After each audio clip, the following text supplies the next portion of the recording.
Hello everyone, Andy here from Andy's Credit Corner. Thanks for tuning in. So today's video will be part 2 of a little mini series that I've decided to do of what's not in my wallet, and this will be the cashback edition as opposed to part 1, which was travel focused. So make sure you watch the first installment if you haven't already. So first, if you're new here, welcome. This is a channel where I talk about credit cards, points and miles, and other travel topics. So be sure to hit that subscribe button if you haven't done so already, and so let's get into the video.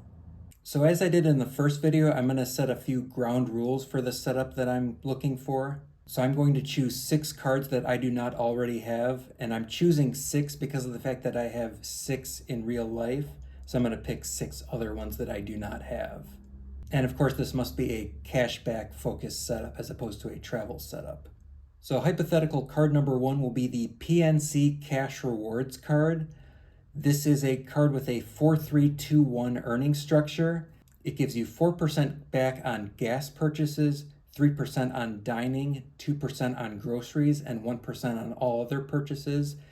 There is an annual cap of $8,000 for the categories that give you more than 1%. As a lower spender, I figure I'll be able to stay within that cap in any given year.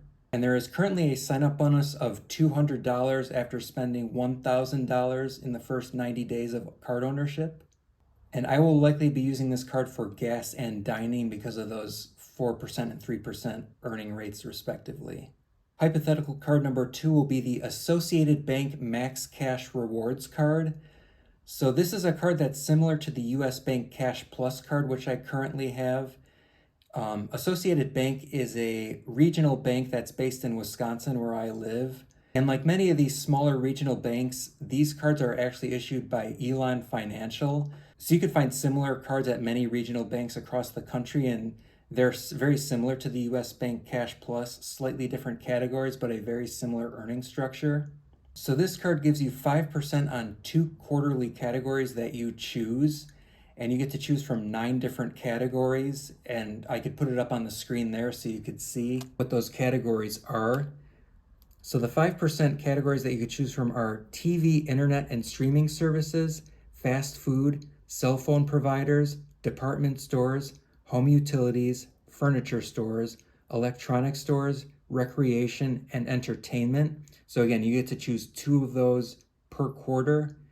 And then you get to choose 1 category that you get 2% back on each quarter.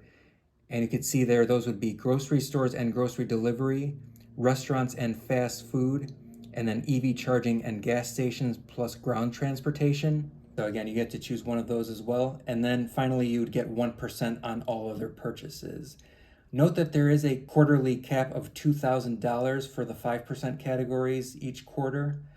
The 2% categories and the 1% miscellaneous purchases are uncapped. And there is currently a sign-up bonus for this card. At least at Associated Bank, you could get a $150 cash bonus after spending $500 in the first 90 days of card ownership. And I will typically be using this card for utilities and TV streaming and internet services.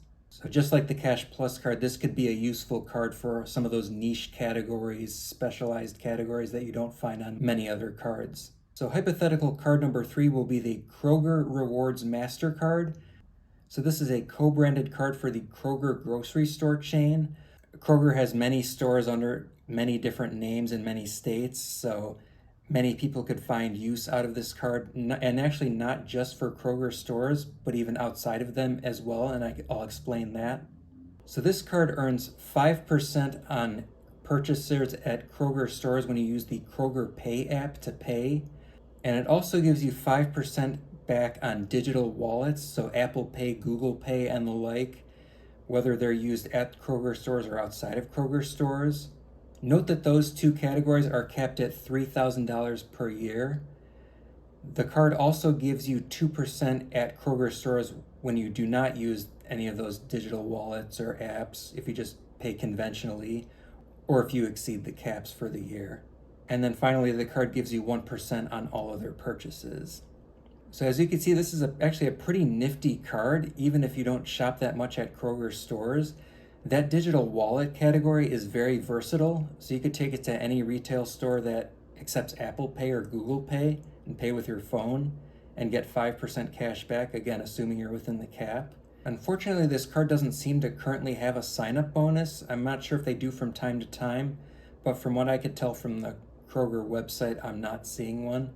But again, it is still a pretty under-the-radar useful card. I would use this card for digital wallets as well as the Kroger Pay app because of the fact that I do most of my grocery shopping at Kroger stores. And therefore, this will cover a lot of my grocery purchases for the year. Hypothetical card number 4 will be the Discover It card. This is a favorite among credit card enthusiasts on the cashback side. This is a card that gives you 5% cash back on rotating quarterly categories up to $1,500 per quarter. Currently in this quarter, the fourth quarter of 2023, as I'm filming this, they give you 5% back on purchases made at Amazon and Target. So that's pretty useful for the holiday shopping coming up. There are plenty of other useful categories during the year, such as groceries, gas, dining, and some other useful ones as well. It's very similar to the Chase Freedom Flex card that I currently have, except in this case it would be just straight cash back rather than points that you could transfer to travel partners. But still, this is quite a useful card if you're pursuing a cash back strategy with your credit cards. Discover does offer a sign-up bonus for this card, and it's in the form of a cashback match for the first year of card ownership. So whatever cashback you earn in the first year of holding the card, Discover will double it at the end of the year. So you could effectively be getting 10% on those rotating categories for the first year. And of course, the way that I would be using this card, of course, would be for whatever rotating categories are in for that quarter. Hypothetical card number 5 will be another sort of wild card. It's the Citi Custom Cash card. This is a hot card on the market today because of its versatility.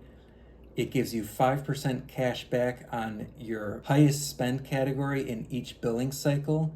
So that could be groceries, gas, restaurants, and some other categories. It's a $500 cap per month, so if you're a high spender, this may have limited value for you. But especially for lower spenders, this could have great value, especially with its versatility. It currently has a sign-up bonus of $200 after spending $1,500 in the first 6 months of card ownership. And of course, I would be using this card for whichever category is not covered by the other cards in my setup. So maybe the Discover It would cover a category. I would use this for one of the other categories that I don't have a bonus on with my other cards that I've described in this setup. So definitely a good one to have. And then finally, hypothetical card number 6 will be the Sofi MasterCard. This is a card that gives you a flat 2% earning on all purchases. And it also has no foreign transaction fee, so it's a good card to be used outside of the US for that reason. I have my checking and savings account with Sofi, so I would get their credit card to go along with it. I figure it would be easy to redeem the cash back directly into my Sofi account. Unfortunately, this card currently doesn't have a public sign-up bonus, although I do hear that you can get a $200 bonus through Credit Karma, but not through Sofi's website itself. They do from time to time have bonuses, like recently they had a 3% bonus through the first 12 months to where you'd get 3% instead of 2% for the first year of ownership. But currently there is no offer directly through the Sofi website, but that could change from time to time. So I would go ahead and use this card for all purchases that are not covered by any of the other cards, just any random miscellaneous purchases that don't fit neatly into any category. And also, if I were to go overseas, I would use this card as well due to the fact that it has no foreign fees. And of course, it is a MasterCard, so it's accepted pretty much everywhere in the world. So there you have my 6 card setup. I think it is a flexible, versatile setup. I think it has some obscure cards that maybe you don't hear too much about on these YouTube channels, along with some pretty common ones that would be great additions as well. And as I've noted in this video, some of these cards have sign-up bonuses currently and some do not. I would time my applications for these cards based on when they have sign-up bonuses available, so I could maximize my value even further with these cards. And I would also point out that these cards all have no annual fees. I went for the simplicity of no annual fees, unlike my travel setup. And that, of course, is typical for most cashback cards. So I hope you found this video interesting. I know a lot of other YouTube creators are doing these types of videos, so I thought I'd try my hand on it. Again, be sure to watch the first installment of this video with my travel setup. And if you liked this video, make sure you hit that like button and make sure you subscribe if you haven't done so already, so that you'll be notified when I post some more content coming up soon. And I hope to see you in the next video. Thanks for watching.